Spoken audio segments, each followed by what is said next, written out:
Hello दोस्तों, मैं नेहा हाजिर हूँ एक नई कहानी के साथ। टेढ़ी खीर। एक नवयुवक था, छोटे से कस्बे का, अच्छे खाते पीते घर का, लेकिन सीधा सादा और सरल सा, बहुत ही मिलनसार। एक दिन उसकी मुलाकात अपनी ही उम्र के एक नवयुवक से हुई। बात बात में दोनों दोस्त हो गए। दोनों एक ही तरह के थे, सिर्फ दो अंतर थे दोनों में। एक तो यह था कि दूसरा नवयुवक बहुत ही गरीब परिवार से था और अक्सर दोनों वक्त की रोटी का इंतजाम भी मुश्किल से हो पाता था। दूसरा अंतर यह है कि दूसरा जन्म से ही नेत्रहीन था। उसने कभी रोशनी देखी नहीं थी। वह दुनिया को अपनी तरह से टटोलता पहचानता था, लेकिन दोस्ती धीरे धीरे गाढ़ी होती गई। अक्सर मेल मुलाकात होने लगी। एक दिन नवयुवक ने अपने नेत्रहीन मित्र को अपने घर खाने का न्योता दिया। दूसरे ने उसे खुशी खुशी स्वीकार किया। दोस्त पहली बार खाना खाने आ रहा था। अच्छे मेजबान की तरह उसने कोई कसर नहीं छोड़ी। तरह तरह के व्यंजन और पकवान बनाए। दोनों ने मिलकर खाना खाया। नेत्रहीन दोस्त को बहुत आनंद आ रहा था। एक तो वह अपने जीवन में पहली बार इतने स्वादिष्ट भोजन का स्वाद ले रहा था। दूसरा, कई ऐसी चीजें थीं जो उसने अपने जीवन में इससे पहले कभी नहीं खाई थी।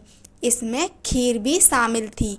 खीर खाते खाते उसने पूछा, मित्र, यह कौन सा व्यंजन है? बड़ा स्वादिष्ट लगता है।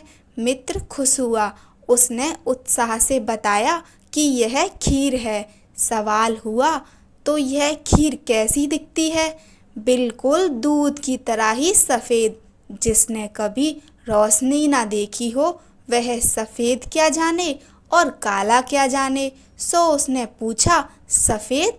वह सफ़ेद कैसा होता है? मित्र दुविधा में फंस गया। कैसे समझाया जाए कि सफ़ेद कैसा होता है?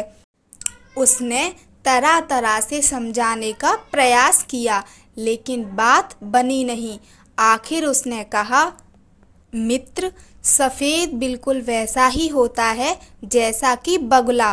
और बगुला कैसा होता है? यह एक और मुसीबत थी कि अब बगुला कैसा होता है, यह किस तरह समझाया जाए। कई तरह की कोशिशों के बाद उसे तरकीब सूझी। उसने अपना हाथ आगे किया, उंगलियों को जोड़कर चोंच जैसा आकार बनाया और कलाई से हाथ को मोड़ लिया। फिर कोहनी से मोड़कर कहा, लो, छूकर देखो कैसा दिखता है बगुला। दृष्टिहीन मित्र ने उत्सुकता में दोनों हाथ आगे बढ़ाए और मित्र का हाथ छू छू कर देखने लगा। हालांकि वह इस समय समझने की कोशिश कर रहा था कि बगुला कैसा होता है, लेकिन मन में उत्सुकता यह थी कि खीर कैसी होती है।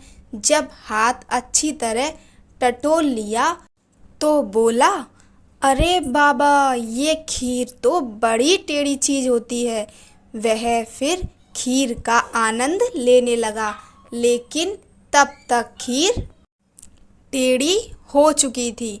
यानी किसी भी जटिल काम के लिए मुहावरा बन चुका था, टेढ़ी खीर।